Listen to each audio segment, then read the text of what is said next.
खुदा बाप और बेटे रूहुल कुदस के नाम में आमीन। हमारे लिए आज की तलावत रसूलों के अमाल उसके 16वें बाब की 11वीं आयत से 15वीं आयत तक तलावत समात फरमाएं।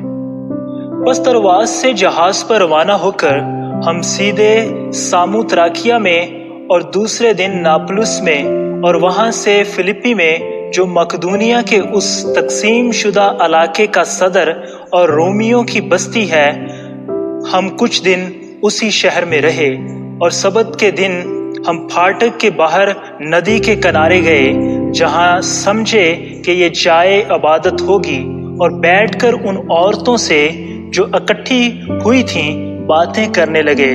और त्यातीरा शहर की लुदिया नामी एक खुदा परस्त औरत अर्गवान फरोश भी सुनती थी। उसका दिल खुदावन ने खोला कि पौलुस की बातों पर जी लगाए, और जब उसने अपने घराने समेत बपतिस्मा पाया तो मिन्नत करके कहा, अगर तुम मुझे खुदावंद की ईमानदार बंदी समझते हो तो मेरे घर चल कर रहो। और उसने हमें मजबूर किया।